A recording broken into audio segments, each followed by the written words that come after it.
Everybody, this is Michelle O'Neill with O'Neill Wasaki Family Lawyers in Dallas, Texas. Today, we are so excited to bring you our Contempt Litigation and Appeals webinar. We are joined today by two lawyers in my firm and then also by a judge, a former judge. So today with me, obviously, I'm Michelle O'Neill. I've been doing contempt litigation and family law for 28 years, which makes me sound really old, but that's okay. I'm also joined by Jerry Height, who's a partner in my law firm, and he does a lot of contempt litigation at our firm as well. Carrie Bertrand is one of our associate attorneys at our firm, and she's going to help me talking about the appellate remedies particularly. And then we're very honored today to have retired Judge Bill Harris. He's retired out of the 233rd District Court in Tarrant County, Texas. I brought him in specifically to talk to you guys about this contempt litigation because in my practice and all the judges that I have practiced in front of, Judge Harris is the most technical judge on contempt cases that I ever practiced in front of. He did criminal litigation as a lawyer, and he really always was very conscientious to follow all the rules that should be followed very technically in contempt litigation. So we're really excited to hear from him. That I think covers the introductory session. So hang out for just a minute and we will get started. Keep in mind that this is a webinar that's aimed at attorneys. This is for continuing legal education. If you're out there watching this webinar and you're not an attorney, we welcome you to watch it. But remember that we are not giving you any specific legal advice. We cannot comment on any specific case or situation without knowing all the facts.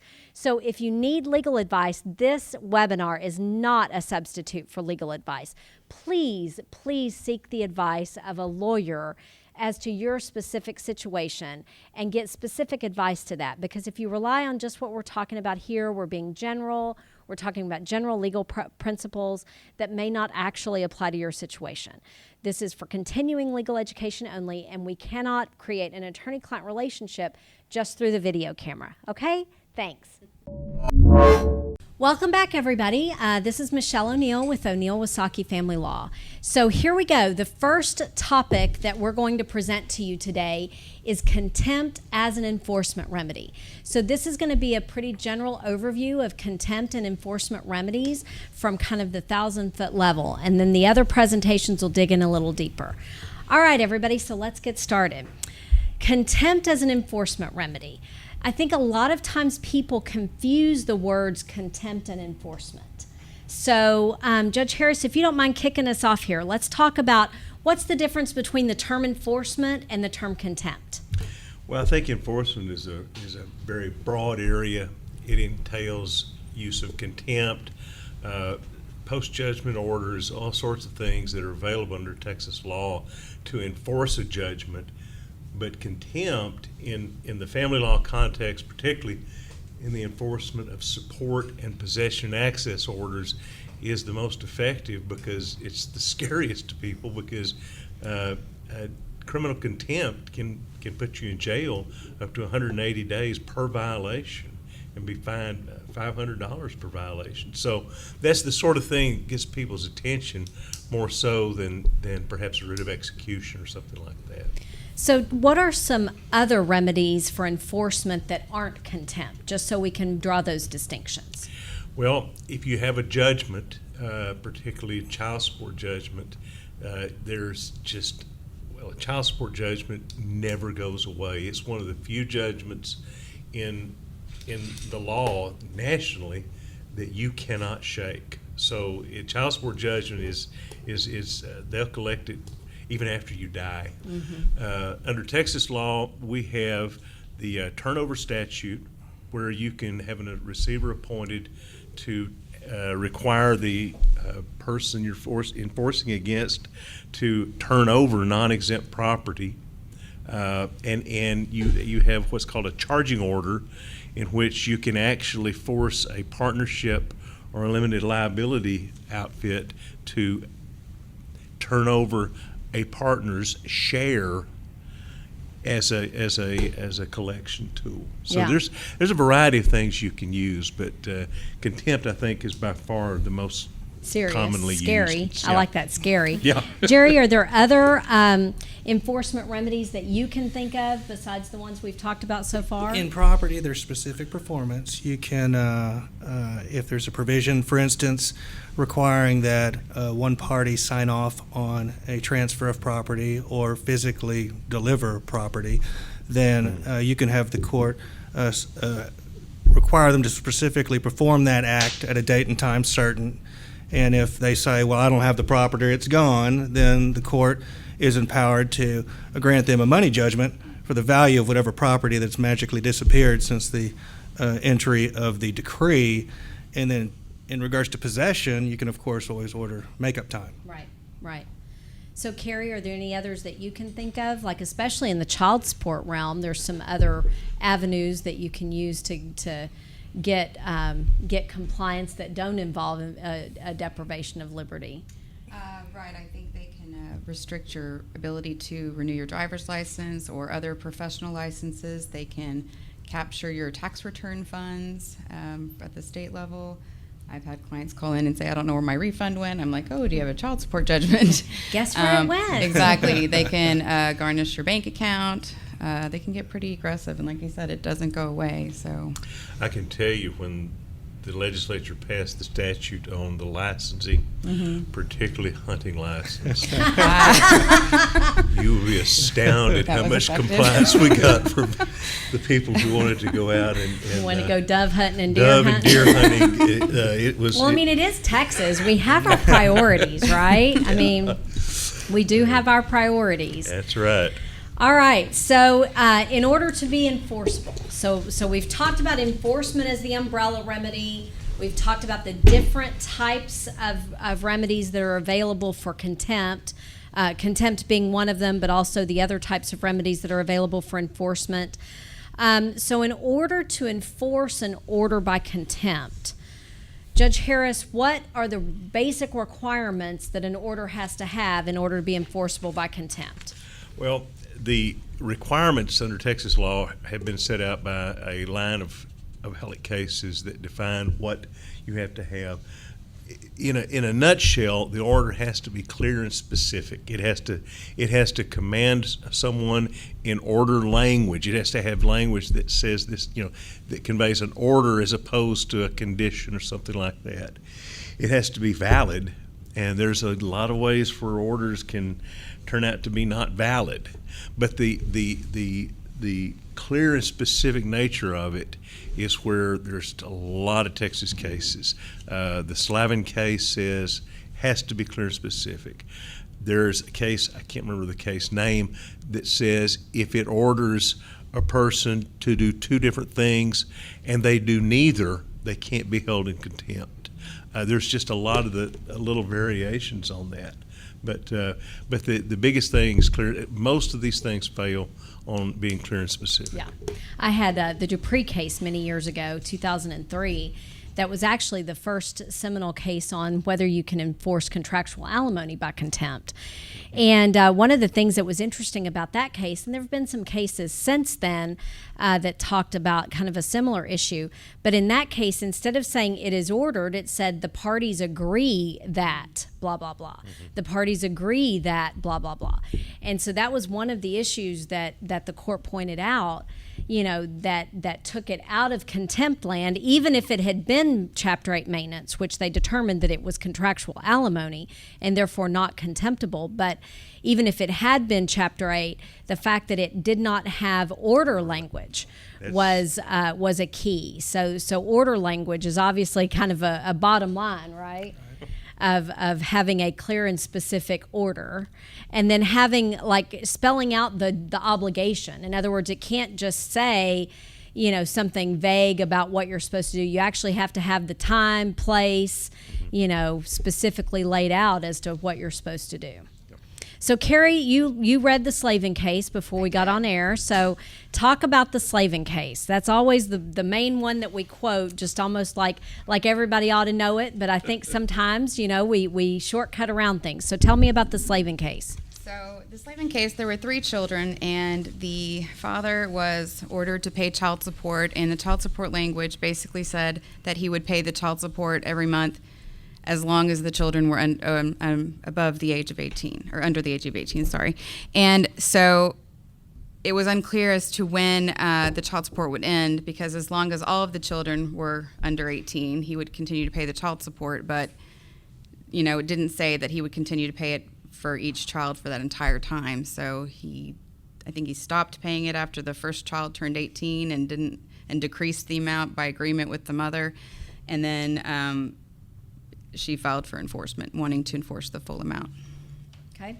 So when we talk about the Slavin case in relation to these contempt things, what's the kind of seminal point of why we talk about Slavin?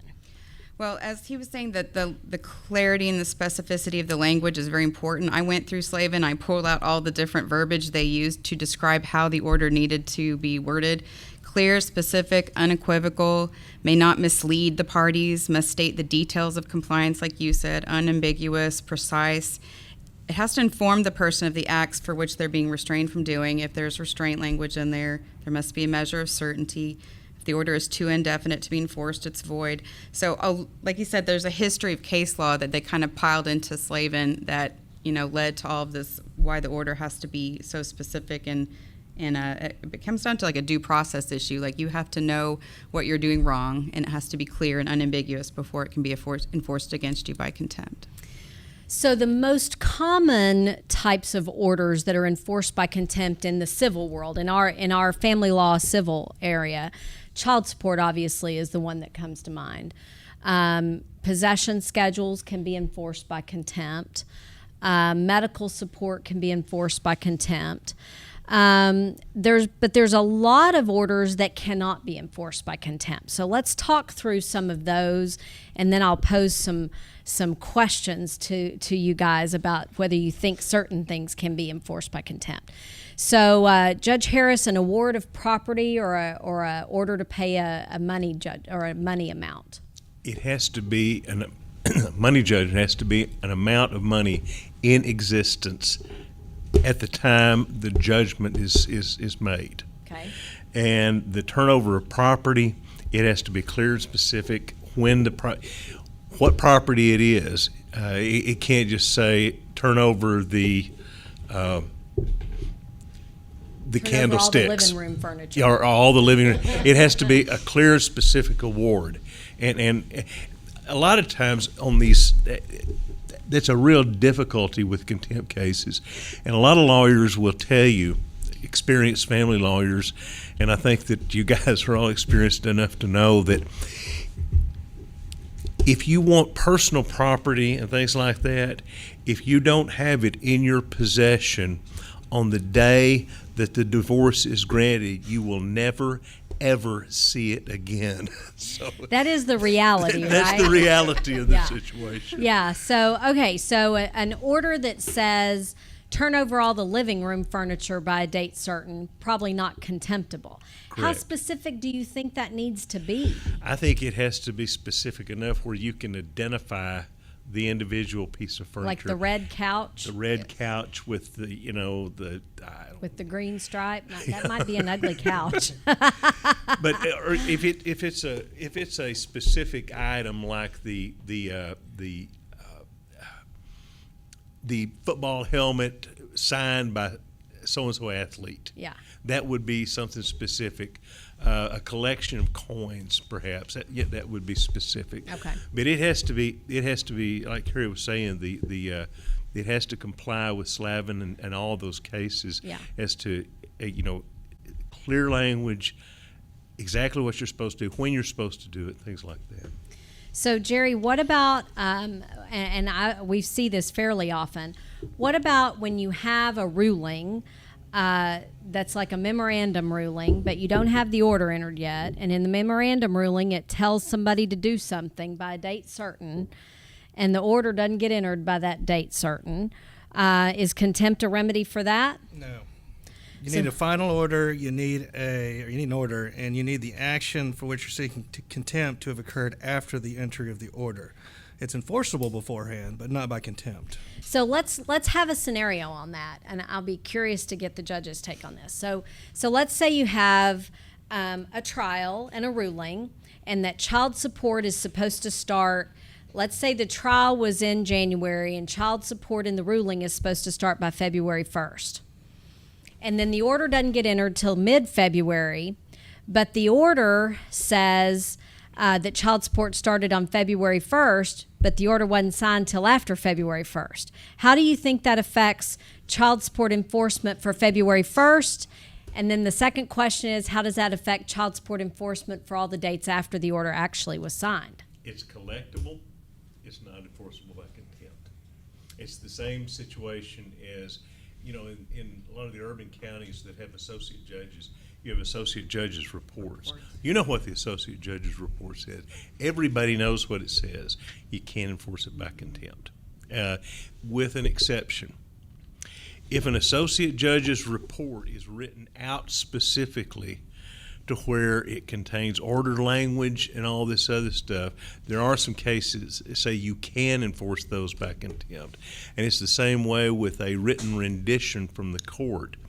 If it is specific enough, which I know mine typically were not. My Right. written renditions were just the recitation of my decision, and they were not written specifically enough to support contempt. And that brings up an interesting point, and we will post the case name in the comments because I can't think of it right now off the top of my head, but there was a case out of Collin County, I think, recently where there was a memorandum ruling, and the Court of Appeals held it to be an order, actually the order, because it contained all the correct order language in it. And that, I think the lawyers on that got caught by surprise.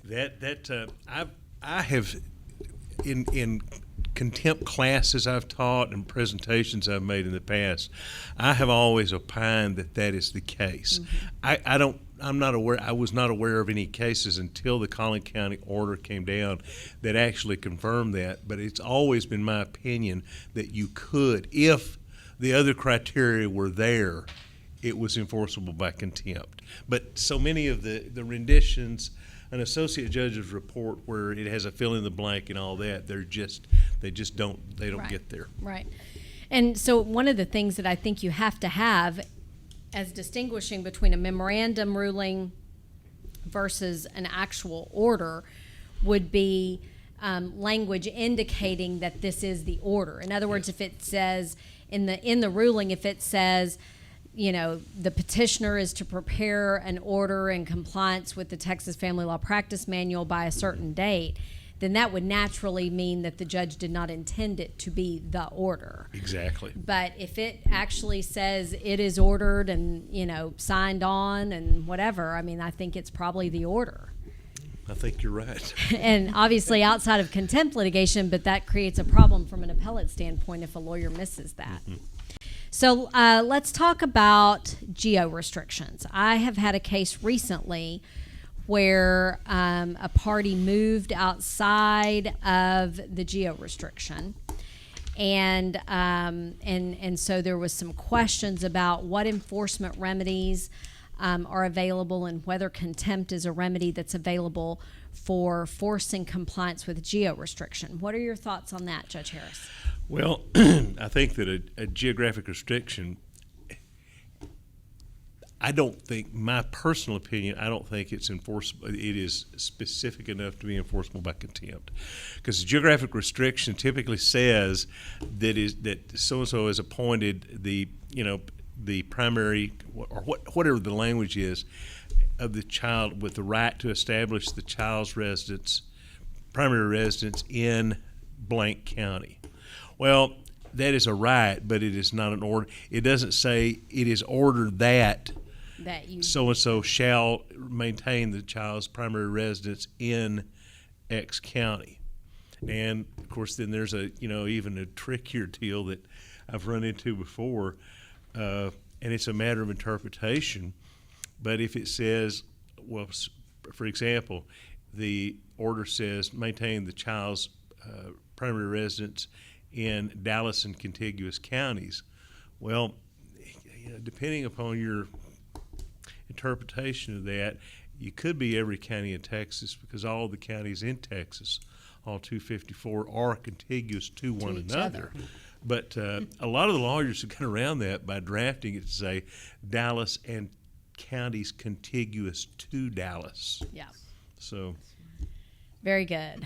I think that's an important point. Yeah, it's splitting hairs, but it is splitting hairs, and I'm not sure that most judges are as technical on the hair splitting as you are, which I am going to point out the irony of hair splitting.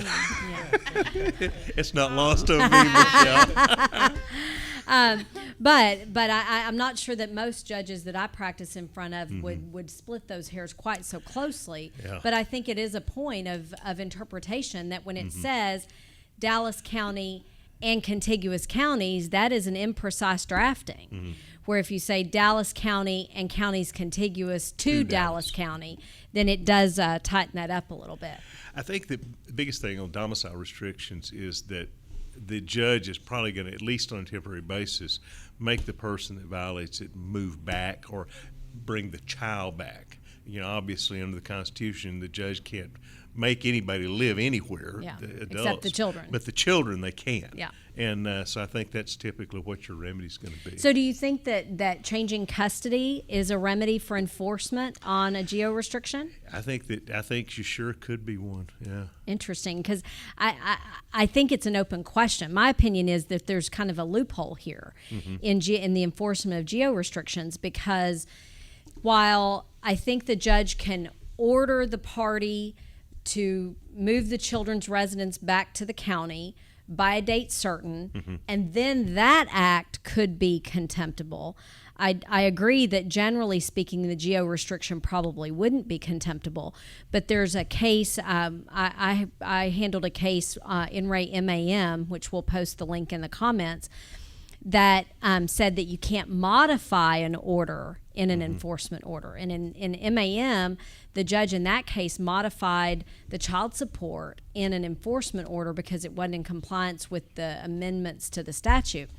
And the Court of Appeals set aside that modification and said an enforcement order can't modify an order. So I'm not sure that I think that a judge could flip custody on an enforcement order. There'd have to be a temporary hearing with the standards, and with the standards being so high on modification on temporary order, you'd have to prove significant impairment. I stand correct. I misunderstood your question. On a contempt order, no, I don't. I don't think they can. On a modification file based on the violation of the domicile restriction, that's where you get into that. Maybe, but again, you get into those factors. For the temporary orders under 156 something. There's a increased standard, and I think what you would have to do is you would have to somehow bootstrap in that the violation of the geo restriction is harming the child. Fit in there somewhere. Yeah. Which might be a task.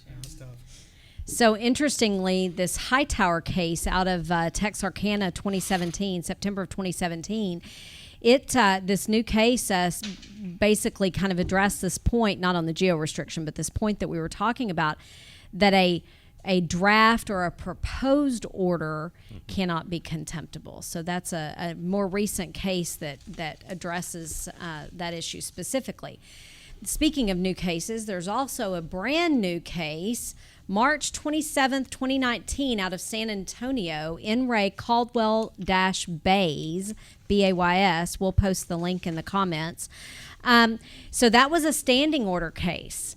And in this case out of San Antonio, the mom was held in contempt for 4 violations of the standing order and sentenced to 3 days in jail concurrently, criminal contempt, plus 180 days civil contempt, because she was ordered in the standing order not to encumber property, yet she entered into an agreement to execute a deed for property in favor of her attorneys. So the trial court found that she violated the standing order and held her in contempt. So Does anybody have any opinions about this case? Well, I think you keep looking at me, and I know why, because you know about my thoughts on standing orders. And just simply put, I don't think they're legal. Now, the legislature At least not contemptible. Not contemptible. Yeah. I believe that they're unconstitutional because they're a one size fits all. They are not specific. They don't inform people of what they're doing. There's just a variety of reasons. Now the legislature said no, they're good. The legislature and the family code authorizes those, and I know a lot of counties have standing orders, and there have actually been some appellate cases. I know 2 out of the Fort Worth Court of Appeals on the Denton County standing order. Tarrant County, of course, follows the law. We don't have standing orders, but the Not yet. Not yet. But Now you're not on the bench anymore. Then again, I retired December 31st, so let's wait and see. There are two cases I'm aware of that did affirm a contempt finding on violation of Denton County's standing order. So that is not consistent with my opinion, but it's that's the opinion of the Court of Appeals. Yeah. Well, and I haven't read the standing order that this case is based on, so I'm just assuming some things about most standing orders. But most standing orders say that you can do things to incur, to pay your reasonable and necessary living expenses, your reasonable and necessary business expenses, and reasonable and necessary attorney's fees. Mm-hmm. So I would be curious to know the underlying situation in this case where she executed a deed in favor of her attorneys. I'm assuming that was to pay attorney's fees, although it doesn't necessarily say that. But, I'm interested to see what this case, if they go up to the Supreme Court or something on this case, because it would seem that you can do things in violation of the standing order if it's to pay your attorney's fees or to, buy groceries with. It'll be interesting to see if it go goes up. up. Yeah. Because I'm not aware of the San Antonio standing order, but I think you're right. Most of the standing orders I've seen around Texas, Dallas, Denton, Wise, several of the counties, are usually just basically a recitation of what the typical boilerplate TRO. Right, the standard. And they have family law a few things thrown in there, so that who knows. Yeah. So in Tarrant County, y'all still do standard TROs. Yeah. So just as an FYI to all of the people that are watching this webinar, on my blog there is actually I did a comprehensive list of all the counties that have or don't have standing orders, and it's also contained in my book, What You Need to Know About Divorce Law, which is available on Amazon. Back to the program. So let's see. Are there? We talked about child support contempt. What about maintenance alimony? Carrie, I know that you helped me prepare for the Dalton argument a year ago in front of the Supreme Court on this question. So let's talk about maintenance and alimony. What is contemptible and what is not contemptible? So if it's Chapter 8 maintenance and it's ordered properly under Chapter 8 and the judge has made finding as to all of the requisite Chapter 8 requirements for maintenance under Chapter 8, then it can be enforced by contempt. If it is contractual alimony, then no, you're not getting contempt remedies. Okay. So contractual alimony would be subject to other remedies. Contract remedies, yeah. Right. Possession schedules. Jerry? Yes, they're enforceable by contempt, but they have to be specific. So do you remember Judge in Dallas that had the opinion that the standard possession schedule was not enforceable by contempt, Judge Elder? Do you remember that? I do remember that. So Judge Elder had an opinion, and I'd be curious to get your take on this, Judge Harris. Judge Elder's opinion was that because the standard possession schedule starts with, if y'all can agree on whatever, then y'all can agree, and absent agreement, then the standard possession order applies. So his splitting of hairs was that you had to prove the condition precedent of agreement or not agreement, and that the fact of that language kind of took it out of contempt land.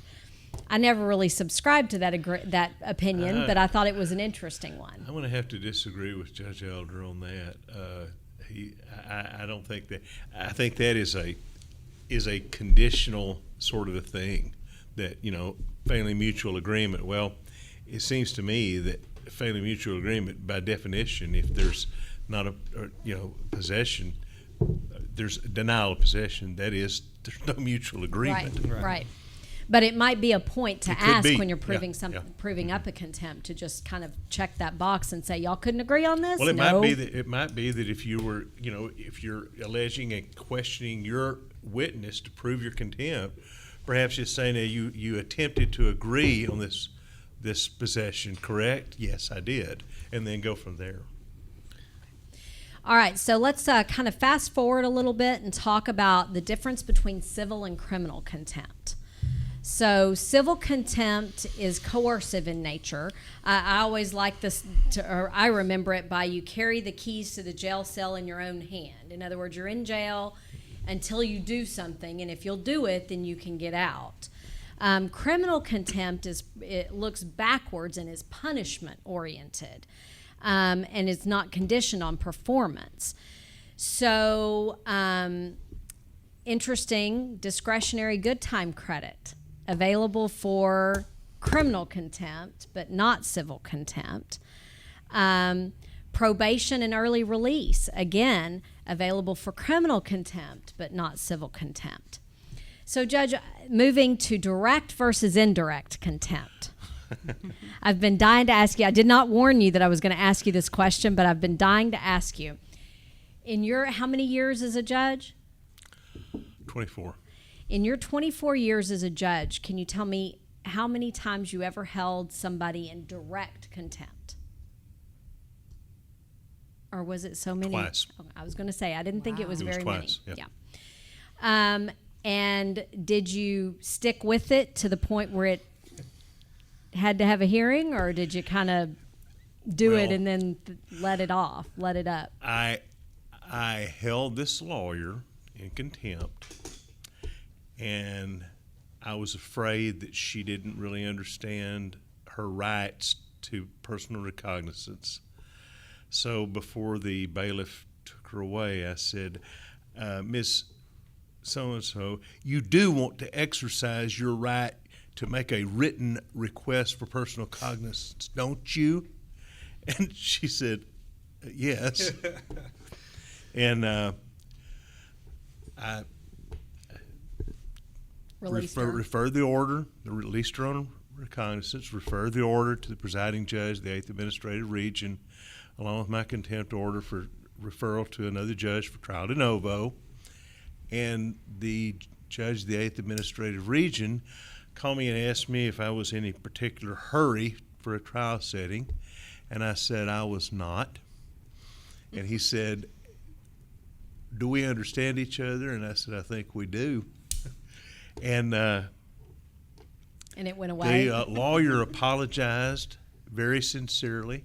And I'll be darned if the assigned judge never got around to calling it. Just went away. I don't know how that happened, but it just did. So in indirect contempt, the difference between direct and contempt and indirect contempt, Jerry? Don't ask me. I have no idea. Oh, now you do too. You're being silly. So direct contempt is when the judge physically observes with his own 2 eyes the contemptuous behavior. In the courtroom. In the courtroom, right. Not at the 7-Eleven. No.